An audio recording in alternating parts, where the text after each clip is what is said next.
Welcome to today's discussion, Bananas for Jobs to be Done. I'm Ben, the evangelist here at Dscout, and I'm pleased to be joined by Michael Winnick, Dscout's founder and CEO. Hello, Michael. Hello. Our guest today is Tony Ulwick, the pioneer of jobs theory. Through his consulting firm Strategyn, Tony has brought his patented innovative practice to bear on hundreds of companies. He's published works in HBR, MIT Sloan Management, as well as the author of many books, most recently, Jobs to be Done, Theory and Practice. Welcome, Tony. Thanks so much. It's a pleasure to be here. So with that, Michael, please take it away. Okay, so excited to have a chance to be talking with Tony today. I have known about and dabbled in jobs to be done for really many years, since Tony's first book, What Customers Want, which was published way back in 2005. And I feel like over that time, jobs has kind of risen for a while and then quieted down and then risen for a while and quieted down. But recently, I've really seen a distinct change, maybe over the last year or so, as I visit customers and work with them on their research. I'm hearing lots of stories of companies going bananas for jobs to be done, right? And then researchers who are particularly tasked with trying to figure out how they can kind of contribute to the jobs craze that is overtaking their organization. So Tony, have you been seeing a similar thing in terms of the popularity and interest in jobs? Yeah, we've certainly seen the trend change. As you mentioned, we've been in the space for a long time, and it's been just like any new business practice. It takes a long time to gain adoption. The typical average is somewhere around 20 years, believe it or not. And we've approached that 20-year mark and gone past it. And I guess true to form, we're now seeing much more interest in the approach and much more adoption of this new way of thinking. Great. So we thought it would be great to spend some time with Tony today, who's kind of the job father, right? The originator of Jobs to be Done, and to really kind of get into having a conversation focused specifically on kind of researchers and jobs to be done. We're going to be taking a close look at the early research process for jobs. We're going to spend some time at the end talking a little bit about and sharing some research that we did via Dscout, which is jobs related. And then hopefully we'll have some time at the end to answer your questions. So we thought we'd start really at the beginning here with just some high level questions for Tony around kind of laying the foundation around jobs. And I think the first question for you, Tony, or at square one, is how would you describe the job of jobs? It's a great question. And so that takes me back to my early days as a product planner at IBM. So this is back in the 80s. And the role of the product planner, or the job of the product planner, if you want to say it like that, is to conceptualize a winning product that will go into the product development process. And the whole goal of this, of course, as a product planner, is to figure out, what that product what is that product that the development team should go create. And you want to make sure that the product is going to win in the marketplace before you actually put it into development. And the goal of Jobs to be Done is to make that possible. What has typically happened prior to that, and even happens today, is companies use more of a ideas first approach, where they come up with a product concept and then put it into development. They put out a minimum viable product, they test it, they refine it, they pivot, they fail, and they learn as they develop. I think the real job of Jobs to be Done is to make it so that people don't have to fail fast. They don't have to iterate. The goal is to figure out what is the winning product concept before the product goes into development. So that's one of the key jobs of jobs. And there's one more as well. Over the years, we've been using it to help companies decide what jobs they should focus on. Or another way to say that is, what markets should they pursue? So they may be in 4 or 5 markets already. They're looking for adjacent markets, new growth. And the question often arises, what market should we go into next? So we typically define a market as a group of people and the job they're trying to get done. So we're trying to figure out, should we pursue, market A that has, 3 million job executors that get a job done fairly infrequently, or should we go pursue a market that has 300 million people in it that is trying to get that job done frequently. And from that, we can start deciding which markets are more attractive and which ones you want to enter. So that market selection activity is pursued by companies and a lot of entrepreneurs as well. That's the question they often ask is, what market do we even get into? And we can use jobs theory to help us figure out that as well. So it's really twofold. Two jobs. The product planner is the executor, trying to figure out what products to put into development that will win in the marketplace, certainty. And from the a strategist, trying to figure out what markets should we go after.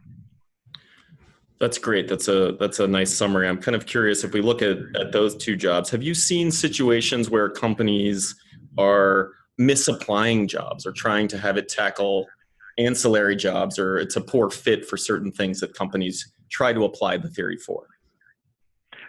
Well, yeah, we've certainly seen suboptimal application, I would say. It can be applied to a lot of different things. So I see it used often for internal process improvement. And there's certainly nothing wrong with that. I wouldn't call that a misapplication at all. But it doesn't necessarily leverage the full benefit and power of the ODI approach, where we can actually get external inputs from customers and create better and better products. But I'd say some of the misapplications come in some of the very first steps. What we often see is people are using it to define the purchase process and confusing it with the buyer's journey as opposed to the user's experience, if you will. And that's a misapplication. So if you're using it for product improvement and you're going out to customers and you're talking to the buyer about their purchase decision, that buyer may not be the product user and not be able to give you the inputs that you need in order to figure out how to get the core functional job done, the reason the product is being used to begin with. And for that, you have to, of course, go out to the people who are actually using the product to get the core job done, to understand, what is that entire job and how do they measure success along each step of the way. So that is one thing we often see. Another misapplication might be focusing on what I would call just an emotional job. What we've learned over the years is that in order to create a product, it has to be around some functional context. Somebody may want to feel important around their peers, and that's a great emotional job, but it's devoid of context. So it doesn't help you go build a product. Would the product be a phone? Would it be a vehicle? Would it be new clothing? We need to understand the functional elements of this, and defining the job around the functional element first is really critical. And then we define the emotional jobs that are associated with that functional job. So that's another gotcha that can slow people as well. And then I say the third piece is just going too broad with the job and getting it too abstract of a level. And we often hear this discussion about, creating a quarter-inch hole, and that's Leverrett's thinking, of course. People don't want the quarter-inch drill, they want the quarter-inch hole. But then you could go on as a researcher and say, well, people are creating that quarter-inch hole because they want to hang a picture frame. And then they want to hang that picture frame because they are trying to make their office more attractive. And they want to make it more attractive so they can become more productive. Well, it starts getting very abstracted. And in all of this, I think Levitt's thinking is, he was referring to the drill maker, right? The drill maker is making drills. So I think the thought is, instead of focusing on creating a better drill, let's focus on this job of creating this quarter-inch hole and understand every little step associated with it, how people measure success along each step. And then maybe you can come up with a solution that gets the job done better. And maybe it's not a drill. So I think those are some of the misapplications or stumbling blocks that people struggle with as they're getting started. Right. I think one, I'm very tempted to ask you, we could spend the entire webinar unpacking 4 of the things you've just spoken about, but I'm going to try to be disciplined here because we have a lot we want to cover. I think one question I do have that you had just kind of mentioned at the beginning is you compared the approach of jobs, or even the job of jobs, to I would say, kind of agile or lean thinking. Do you see those things as working at cross purposes together, or do you see opportunities for jobs to work in harmony in kind of the agile dev environments that many times are honestly some of the biggest adopters of jobs? Sure. Well, it can certainly work in harmony. And this has been interesting as well because, the role of the product planner is very important in an organization, and especially even in a software organization.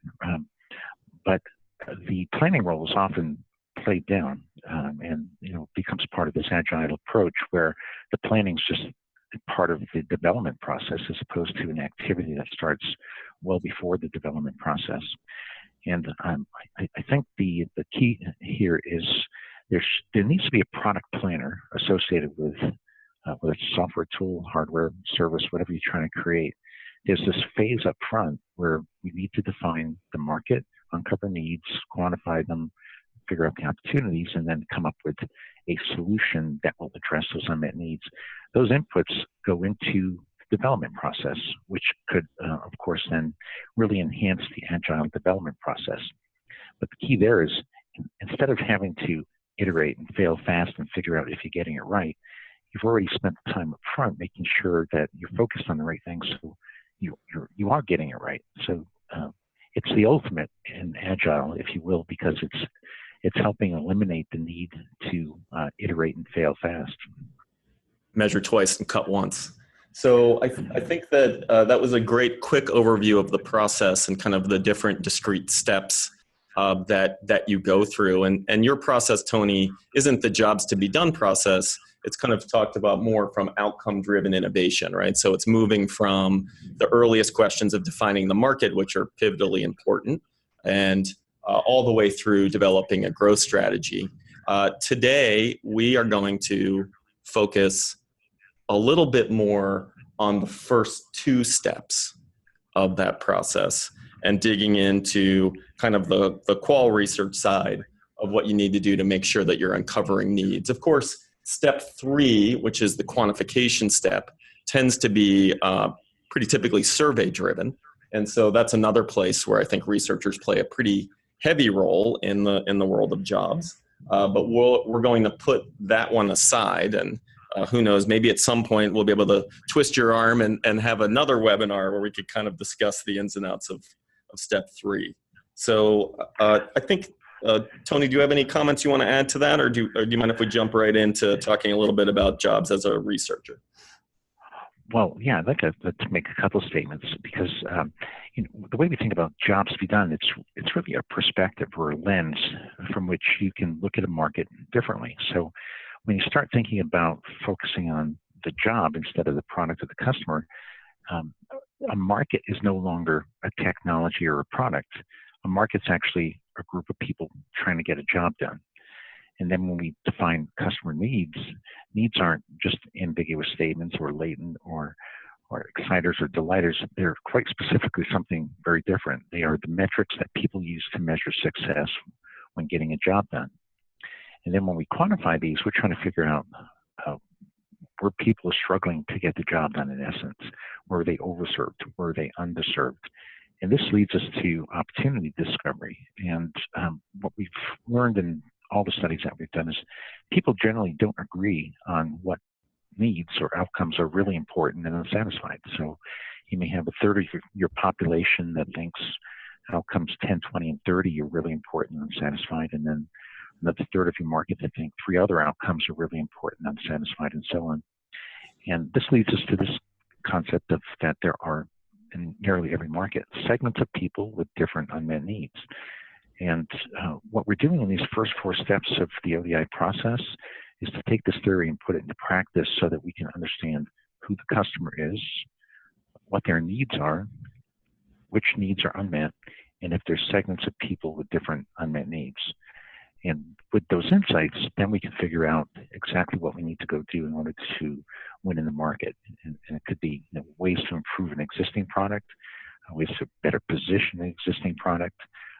It could be a hole in the product portfolio that we've discovered that could require a whole new product.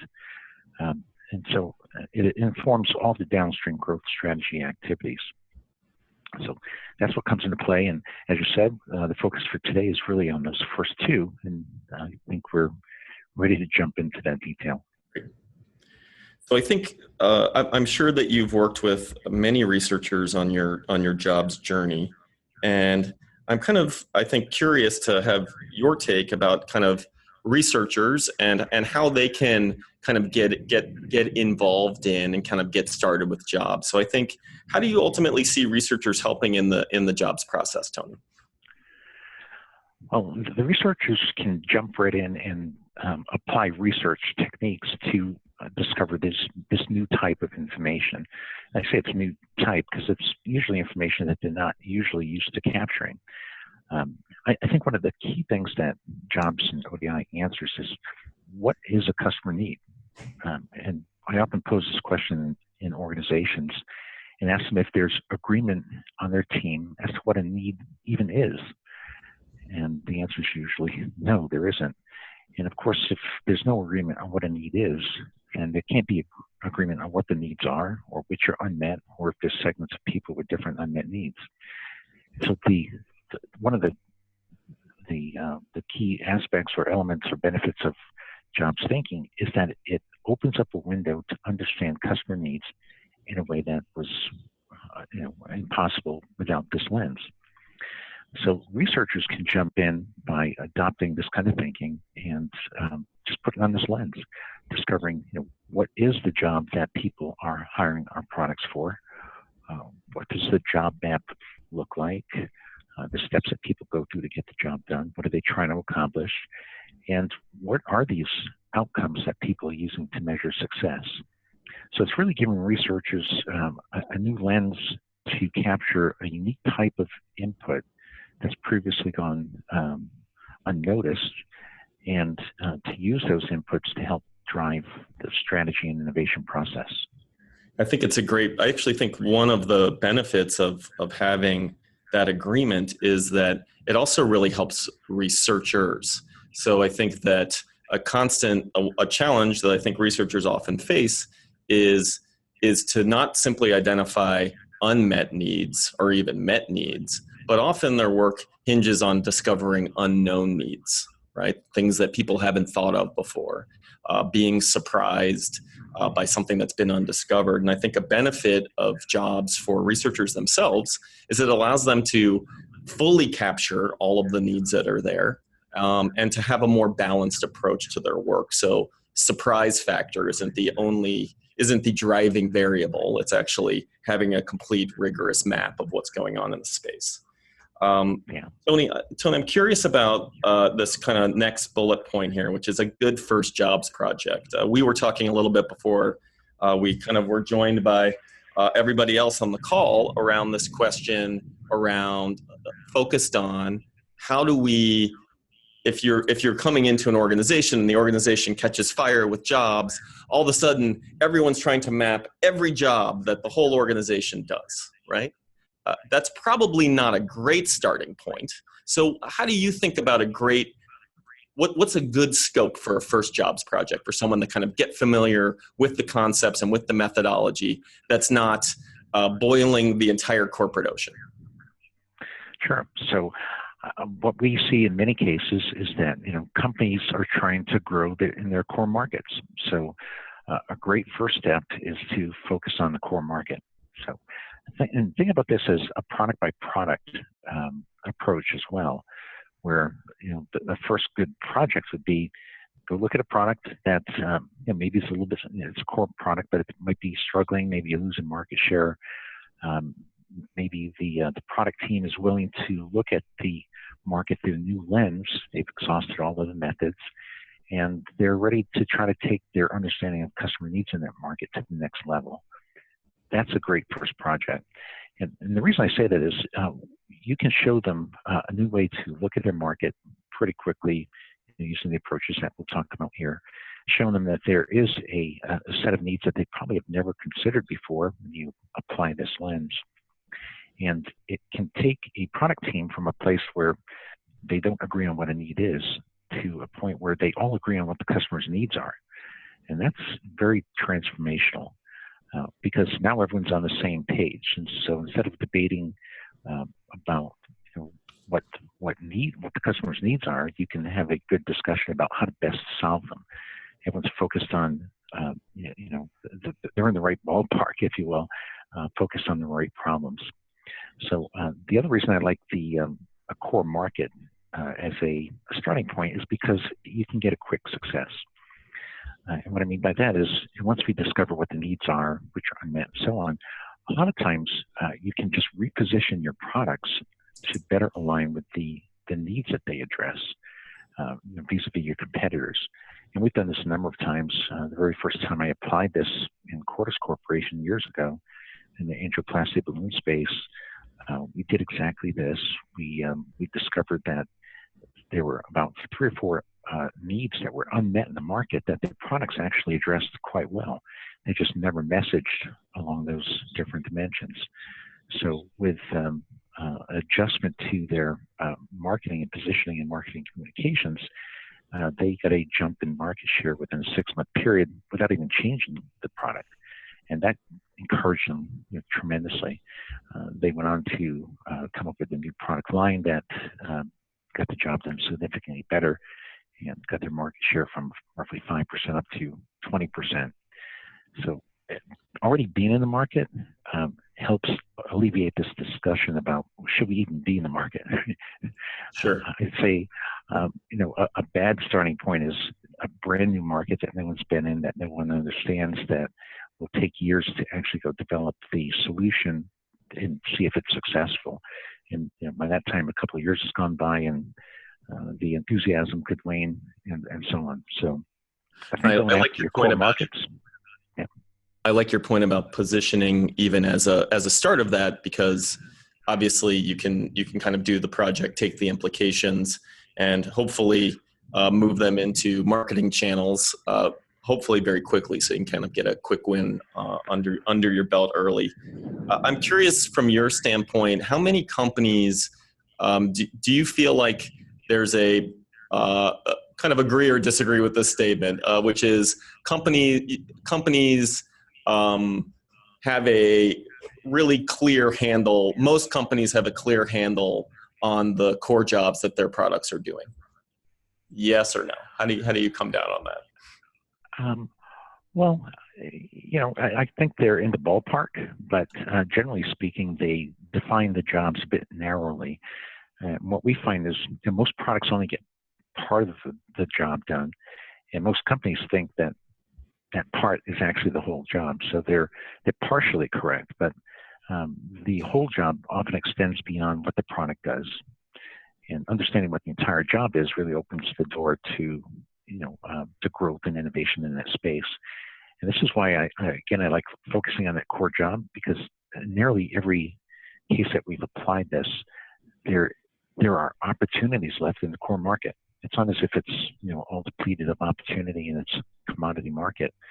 Even going back to some of our traditional case studies that we use, like the Bosch circular saw, that product's been around for 80 years, but yet we can still discover a segment of people that had 14 or so unmet needs.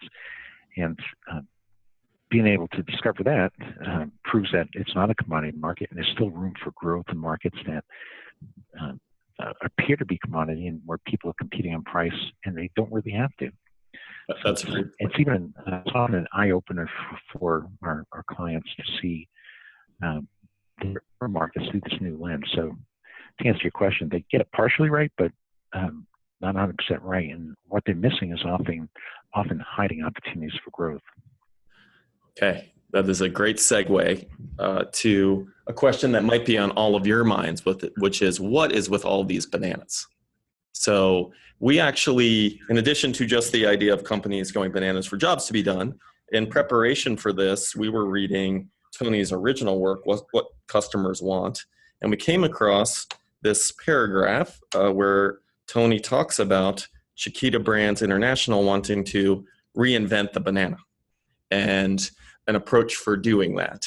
And so we thought that would be a great sample for us to work through, and that we could peel it back a little bit and get into different ways that a researcher can start working with, or lenses they can use to start applying jobs.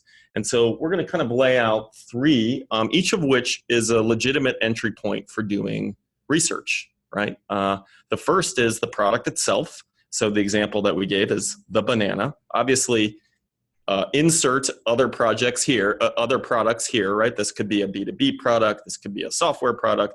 We're just picking the banana and the snacking space, right? So the next one is the solution space itself. So leveling up from the banana and looking at a bunch of products that are in the related categories, right? And then the last area is actually looking through the lens of the job or a set of jobs, right? To specifically look at the ways that that job is met or not met with solutions that exist. And so the example here is banana, then it's snacks, and then the job example is get an energy boost in the morning. Tony, why don't you spend a little time talking about the bottom of this slide and differentiating between what we're getting out of, what we're seeing and what we're getting out of looking through these different lenses when we go do kind of qualitative research. Sure. So let's talk about just the engagement as well, because this was an interesting story. We did get a phone call from, well, it turned out to be from Chiquita, but when they said they make bananas and they want to reinvent the banana. I thought it was a crank call, but it was real, and they really did want to reinvent the banana.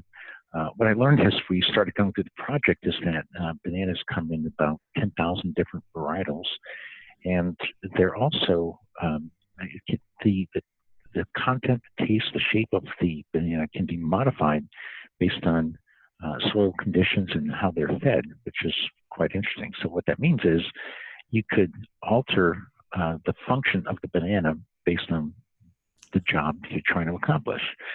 So that posed some interesting questions. So the very first thing we said was, well, let's focus, if we were to focus on the product, how do you make a better banana? Right. So then we could say, well, if we're looking to make a better banana, we should go out to customers and find out, well, what is the job that they're trying to get done when they're choosing a banana? And then understanding that job in greater detail, we can figure out how we could get that job done better. So from a solution standpoint, they could see if there's certain functional elements that people are trying to accomplish.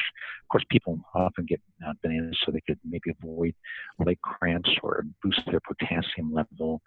But there's some other interesting things about this too. Bananas have naturally occurring tryptophan in them as well, which can actually help people get to sleep, which is interesting, and I'll talk about that later. But understanding, looking at it from this lens, you can make your current product better. But they wanted to go on beyond that as well. So when we start looking at the solution space, we didn't just study people who were eating bananas. We looked at all snackers and all snack products, almonds and yogurt, and the list went on. We had a list of 50 different snack categories. And what we did in our qualitative research is we asked people all the jobs they're hiring different snacks for. And what we collected there was a set of job statements, over 100 of them, in fact. And the question they wanted answered was, of all those different jobs people are trying to get done with snacks, which ones are underserved and we could potentially address with a new product? So we did all that work for them and figured that out. And one of the very interesting things is, when we talked about what jobs are underserved, we discovered that some of the most underserved jobs related to people having snacks before bedtime, and what they were trying to do is to be able to get to sleep quickly and stay asleep, and they were underserved. So in other words, they were hiring snacks for that purpose, but the snacks weren't helping them get those jobs done very well. So one of the big opportunities we presented to the Chiquita management team was this concept of creating a banana that could help people get to sleep and stay asleep at night. Again, knowing that there's some naturally occurring tryptophan in bananas, maybe we could turn that up a little bit and modify some of the other elements of the product, including the color of the banana, the shape. And so you can have your regular banana for energy in the morning, and you can have this other bridle of the banana at night to help you get to sleep and stay asleep. I'm seeing a partnership between NyQuil and Chiquita. Yes, the kind of- ZZZ banana. Yes, the ZZZ banana is excellent. I thought that was interesting. Yeah, so that's just one opportunity that we discovered. But it takes you down this path of what happens when you're studying the snacks and looking at all the jobs that people are trying to get done with snacks. But then, once you focus on the job, let's say there is a specific job that people are hiring the banana for to get an energy boost in the morning, for example. And once we discover that through research, we can then figure out, well, how do people measure success regarding getting an energy boost in the morning? In this case, we start looking for the outcomes. What are the metrics they're using to measure success when getting a job done? So these are outcome statements, not job statements. And it's important to know the distinction between these. The job is really defined at the market level. The group of people, what is the job they're trying to get done? The outcomes are a hierarchy below that job statement. And we want to uncover all those different outcomes because we're trying to figure out, how can I get that job done better? Like if I know the job is getting an energy boost in the morning, and I know that this is the way people measure success from getting the job done, where are they underserved? And once I can pinpoint that with a level of precision, and I know where they're underserved, I can come up with the solutions that will address that need and validate that, and then put the new product into development. So I think that's a great way to explain this. And we're going to spend a lot of time just in the next couple minutes digging into what I think are some of the most important concepts around jobs to be done for researchers, which is really digging into job statements and outcome statements. Also, I think one of the things we spent some time talking about as we put this table together was the idea that where should you focus when you're doing your research? And of course, doing product-centric research is fine, but that's a fairly narrow aperture. And then by opening up and either going after the solution space, where you can kind of get a complete job map and see where your product fits in that job map, or by focusing on the job, you start opening up more opportunities and territories for innovation and developing new solutions. So why don't we just switch from here and dig right into the job statement. So we have a job statement here, which is get an energy boost in the morning. Tony, why don't you walk us through that and how to construct a job statement? We'll play with this one a little bit to make sure that we kind of land the concept correctly. Sure. So again, there's two types of statements that we're going to look at here. One is the job statement. This is as we're defining the market, right? There's a group of people trying to get a job done. So what is that job? Well, we've defined the job in a very specific language where we begin it with a verb. They're trying to achieve something, right? They're trying to achieve a goal or an objective or get a task or activity accomplished. They're trying to do something. And by starting it with that verb, it helps get you in the right frame of reference. And keep in mind here, what we're doing is, what is the customer trying to do? It's not what is the company trying to do. And this is often a mistake that people will make. We worked with one company that made pesticides and herbicides, and we're very convinced that their herbicides were being used to kill weeds. So we went up to the growers to figure out, well, are you trying to kill weeds? And they said, no, we're not trying to kill weeds. We're trying to grow crops. We just need something that will help us, mitigate the risk of weeds impacting our yield. We don't really want to have to kill them. It's just, that's one solution. So getting this validated from the customer is absolutely critical, and putting it in their language. There's a group of people that are trying to do X. It's not what you're trying to do for them. It's what they're trying to accomplish. And I know that sounds simple, but it's hard to get in that mindset. You're in the customer's shoes 100% when you're defining the statement. And we highly recommend that you go out to your external customers to validate and define what this job is. And this typically takes a handful of interviews. We often get 2 or 3 people together, customers together, let them discuss it, learn more, and then validate it with maybe a dozen or more people before we even go into the next step. So again, we're defining it as the verb, what is the object, what are we trying to achieve, and then the contextual clarifier. The contextual clarifier is optional, but it often helps put some context to it that will define it in a more narrowed fashion that makes it a little bit easier to address. Right. So I actually have a question just to play around with this one a little bit, and it's related to how many of these you create in a project. So obviously get an energy boost. That could be one job statement, but you could have get an energy boost in the morning. You could have get an energy boost in the afternoon. You could have get an energy boost after dinner. You could have get an energy boost after working out, right? All of those are actually jobs that you see in snacking. How do you make the decision about how much detail to have in these statements versus staying higher level? Yep, it's a great question. So it's going to depend on your business objectives. So if you could be a company that is in the energy business drink and just simply energy drink business, and just simply say, our goal is to help people. We're going to focus on people that are trying to get an energy boost any time of the day. It doesn't matter. And we're going to study their needs about getting an energy boost and measure their success along each step of the way throughout the day and see if there's commonality in their unmet needs, whether it be in the morning or noon or after workout or whatever. And then when you are asking the question for important satisfaction, we will ask people, so the last time you sought to get that energy boost, what was the context? Was it in the morning? Was it after workout? And so we will know those answers, and we can then see if people share a common set of unmet needs across those different contexts. If they do, then you can come up with a product that cuts across contexts. If we find out that they don't, then you can define specific products around a context. So we often elevate this to a little higher level to figure that out.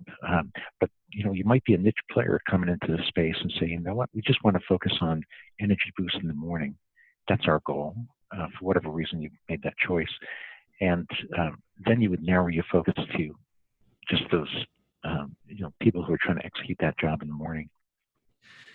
Great. I think for the purpose of time, I'm going to kind of skate through the next couple slides very quickly. This one is just to kind of articulate that there are different types of jobs. There's the core functional job, and there are emotional jobs, which, as Tony talked about earlier, in his world of jobs to be done, emotional jobs are separate from the core functional job itself. Then there's also consumption chain jobs, which are really, I would almost think about them as experience factors. Buying something, getting it, setting it up, installing it, right? A lot of the world of user experience we're very used to is chock full of consumption chain jobs and issues in consumption chain jobs. I think in addition, maybe the next slide is, Tony, I'd love for you to just kind of talk about how functional jobs, job steps, and outcomes, how they kind of all work in harmony.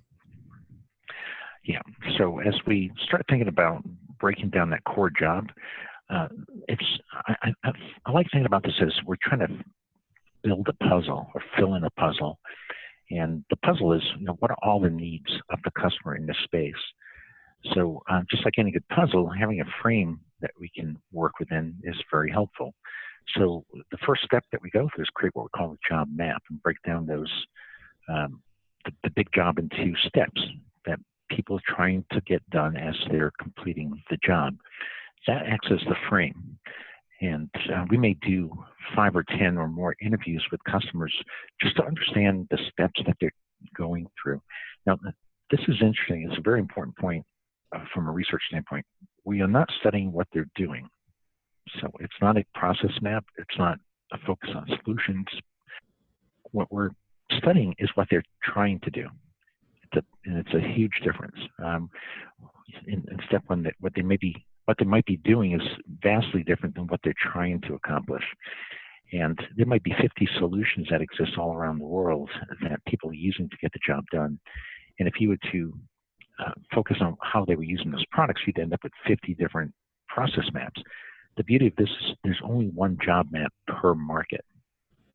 So once you define what that job is, breaking it down to these steps is a worthwhile exercise, and it's independent of any solution that people are using anywhere around the world.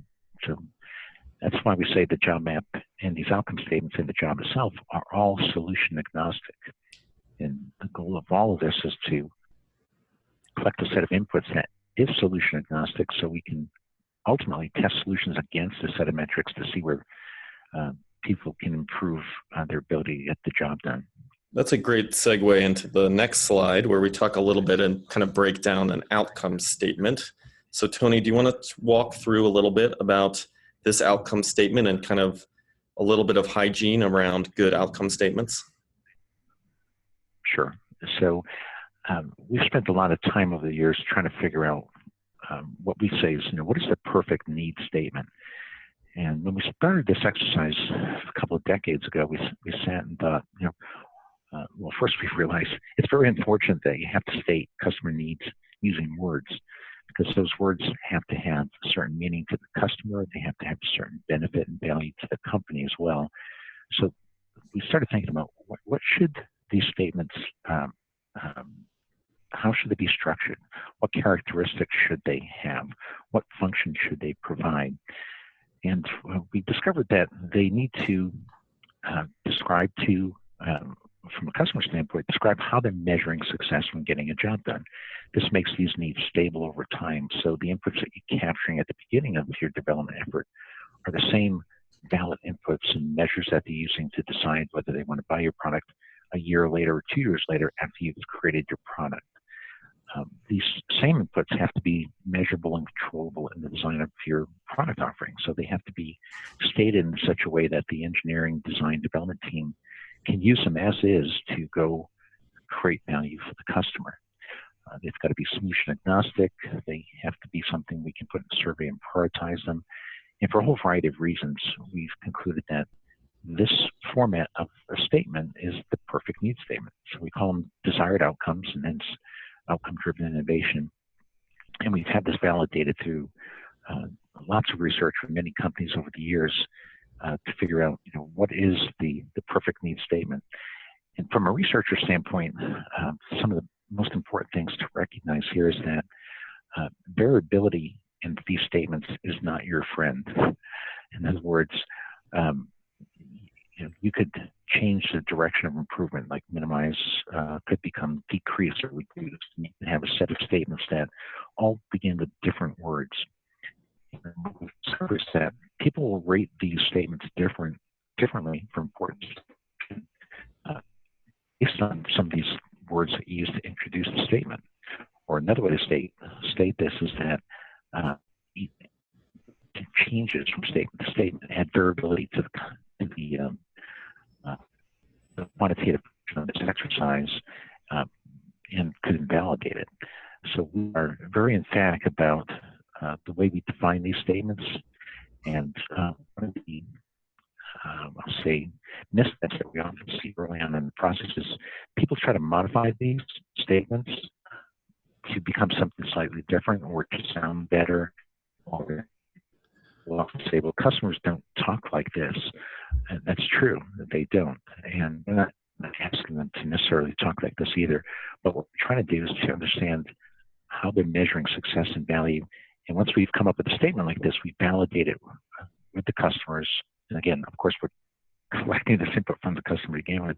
Then we validate it with more customers over time, maybe through 20 or 30 years, to ensure that we've got a set of statements that describe exactly how customers are measuring success and value in getting the job done. Okay, that's a great overview. Sorry, Tony, we're having a little issue with your audio, so we're gonna we'll hopefully send out some notes to kind of summarize this. I think that's the challenge of maybe competing with a Apple announcement, while we're talking about bananas. But let's kind of keep rolling here. So obviously, we talked a lot about to get good job statements and outcome statements, we need to do research. And so this is a great transition point for us to really quickly run you through some Dscout, some research that we did that kind of parallels what we've been kind of talking about in the webinar. So Ben's going to speed us through. I'm going to ask him some questions along the way, and hopefully we're going to get this done in time. We're going to answer a few of your questions at the end. Yes. All right. So what we wanted to do, this is Ben. So what we wanted to do was actually take some of Tony's thinkings and theories and apply them to snacking, bananas, and the energy boosting space on Dscout. So we recruited some participants from our panel. We did so in less than 24 hours. We really could have had all these folks recruited in an hour because lots of people snack and lots of people are excited about talking about their snacking. So here's a quick look at our recruit platform, how easy it is to filter down to people who said, oh yeah, I eat bananas all the time. So we got those people, and what we could have done was put them immediately into our video research tool, which is live. So like Tony said earlier, starting off doing qualitative interviews, one-on-one interviews, we have a platform for doing that. And as you see here, I'm talking to a participant. You know, that didn't seem fast enough. It didn't seem lean enough for what it is that we wanted to do. We wanted to have some data for this interview with Tony, so we instead used our third tool, which is Dscout Diary. It allowed me to create some questions that, in concert with Tony's theory, would allow me to suss out outcome and job statements from participants, and as you're seeing there, get real-world, in-context moments of snacking, writ large, bananas or otherwise. So here's our design broadly. We recruited 60 people, and I split it up into two different studies. One focused on the job, which, as we discussed earlier, would be a morning energy boost. And then the other study was focused on the solution space, i.e. snacks. So we did this over the course of 5 days. We had people answer these different questions you can see here, depending on which of the two subsets they were in. And what's nice is, again, we got in situ moments of either snacking or energy boosts. So here we have a participant walking to the train. She's telling me that she's loving this particular snack, and then she gives me some context around why she chose that particular snack. She tells me that it doesn't have an offending odor. She's going to be on the train locked in a tube with people. And again, as Tony said earlier, it has potassium nutrients that will help her get through her day because she actually missed breakfast. So what Michael and I did in about a half morning was develop some of the jobs, or the job statements, and we had about 25 of them, just he and I going back and forth looking at some of these entries, these moments. But it probably would have taken us, like a day to analyze all of these moments together. So again, very quickly we're spinning up. We wanted to just see where people were when they were snacking, and for that job of snacking and what they were hiring. And just to underline that, Ben talked about the timing, but we launched our screener last Thursday. We were in the field Friday, and we did the research Friday, Saturday, Sunday, Monday, started analyzing Tuesday. Today is Wednesday, right? So we were able to move pretty quick in terms of moving from, hey, what are some jobs related to this space, to actual evidence we could start using to build job statements. That's right. And then the other part of the study, where we took another 30 people and we had them talk about morning energy boosters specifically. So again, thinking about Tony's job statements, now moving to outcome statements, we had the particular job in mind. That is, I'm looking for a morning energy boost, and we wanted to see what they were hiring to do that. And so we got 150 different, again, in situ morning energy boosters. And then we also asked these same folks, design or co-create or imagine your ideal morning energy boosting snack. Which attributes or qualities would it have? And so we're able to get and drill down even more with more detail to understand which qualities, aspects, and features people want out of their ideal morning energy booster. And so on the far right of your screen, you can see a quick word cloud that we have in Dscout. It allowed me to quickly surface some of the top words. We had about 130 attributes overall. The discrete ones hovered around 30, which was really interesting. And you can see in that word cloud some folks coalescing around protein. Tony, you had mentioned different nutritional boosting and different ways to boost nutrients in snacks. That was certainly bore out in the data that we have here. So again, just a breakneck overview, but if you'd like to see this platform, or this project rather, I'm happy to walk you through it. So I would just add a couple comments here, just that obviously the chart on the right, when we're showing those attributes, the goal here is that these are not outcome statements. They're things that we would use to then try to understand why people really need this, and then to use them to develop outcome statements from the research.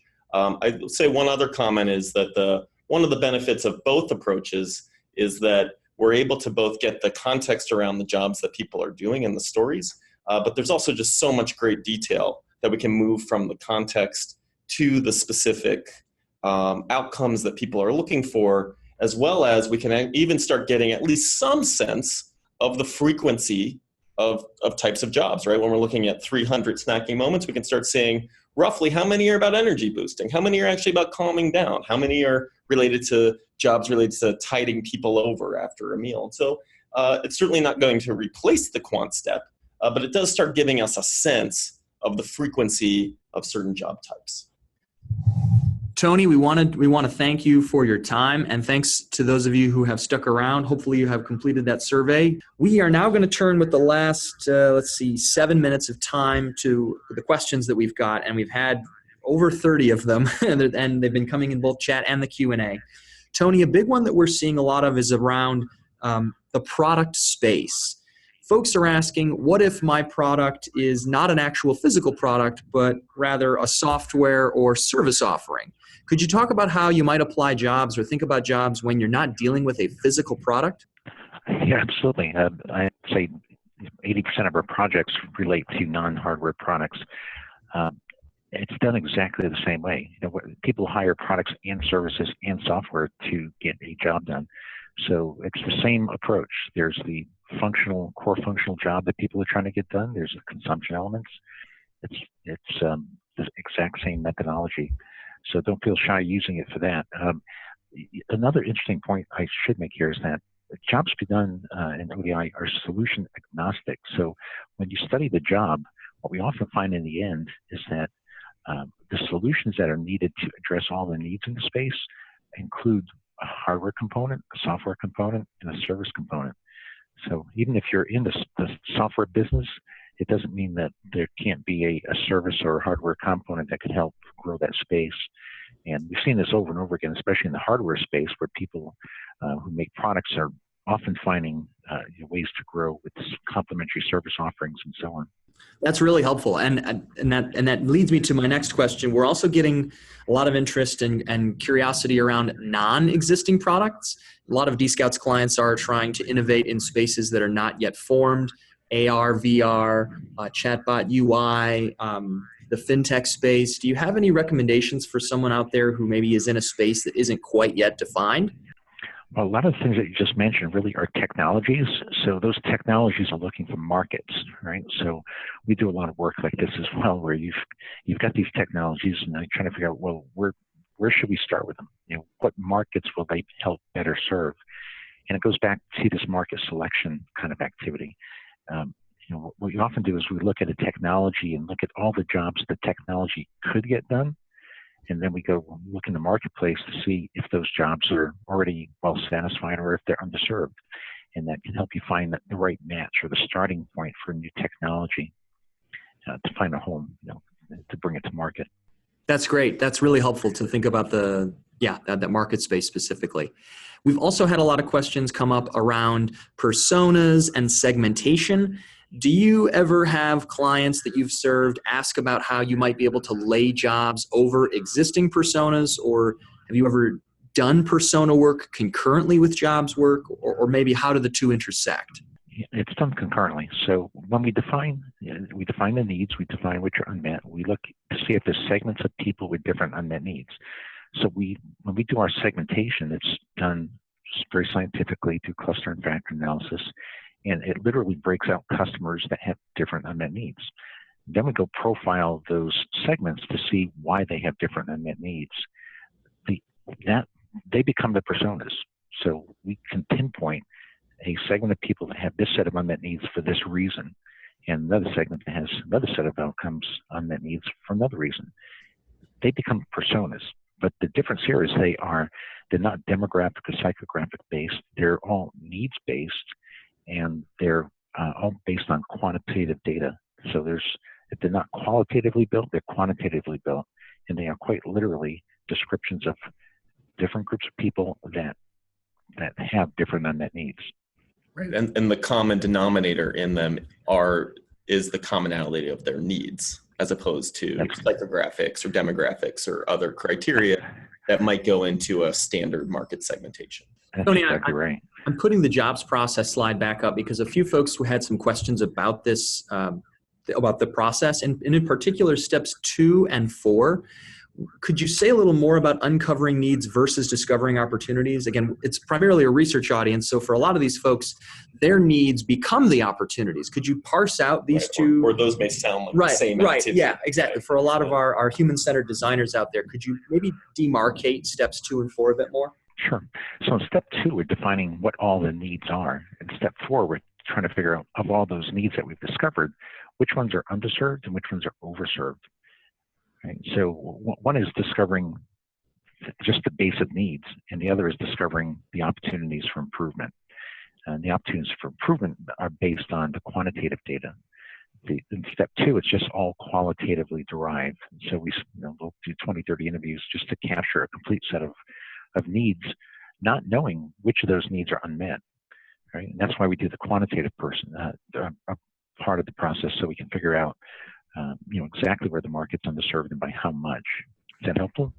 Right. So I think just to build on that, I think that in the world of jobs to be done, right, that step is very much which needs are both highly quote unquote important needs that are also underserved needs. And so the definition of what an opportunity is really through that lens, which is different than maybe a typical design research process where sometimes you might say discovering opportunities and uncovering needs are kind of different sides of the same coin. But in jobs, in the jobs process, those are pretty pulled apart. Yeah, it depends on how you want to look at this, right?